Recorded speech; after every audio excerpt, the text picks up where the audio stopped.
நம்ம புது gas stove வந்து வாங்கினது வந்துட்டு இதுக்கு முன்னாடி ஒரு ஷார்ட்ஸில் வந்து காட்டியிருந்தேன். இப்போ பழைய கேஸ் ஸ்டவ் கொண்டு போயிட்டு கடையில் கொடுத்துர்லாம் அப்படின்றதுக்காக எடுத்து வச்சிட்ருக்கிறேன்.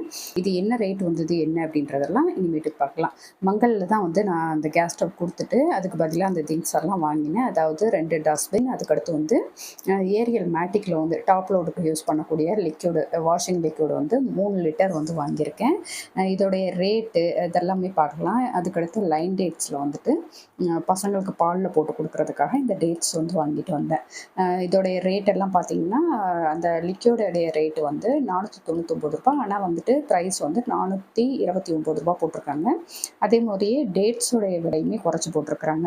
இப்போ நம்ம பழைய கேஸ் ஸ்டவ் வந்து போட்டதுக்கு வந்து ரூ. 265 கிடச்சிருக்கு. அதாவது 17 வருஷமாக நான் யூஸ் பண்ண கேஸ் ஸ்டவ் அது. இதுக்கு முன்னாடி நான் சொல்லியிருப்பேன் உங்களுக்கு.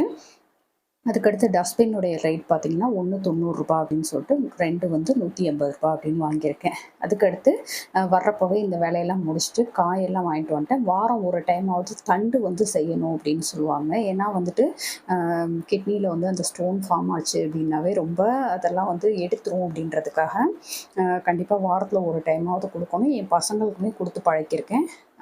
தேவையான காய்கறிகள், அதுக்கடுத்து பூவுமே வாங்கிட்டு வந்தேன். எனக்கு ஜாதி பூ ரொம்ப பிடிக்கும் அப்படின்றதுனால அதை பார்த்த விட்டே ஆசையாக இருந்தது. ஸோ அதுவுமே வந்து வாங்கிட்டு வந்தேன். 1/4 கிலோ ரூ. 20 அப்படின்னு சொல்லிட்டு. இந்த ரோஸ் வந்து 1/4 கிலோ ரூ. 20, ரெண்டுமே 20 அப்படின்னு சொல்லிட்டு. அதுக்கடுத்து உருளைக்கிழங்கு இந்த மாதிரி விஷயம்லாம் எடுத்து உள்ளே வச்சுட்டேன். அதுக்கடுத்து சின்ன வெங்காயம், பெரிய வெங்காயம் இதெல்லாம் சேர்த்து எனக்கு வந்து ஒரு ரூ. 250 வந்துச்சு. ரூ. 500 எடுத்துகிட்டு போனேன்.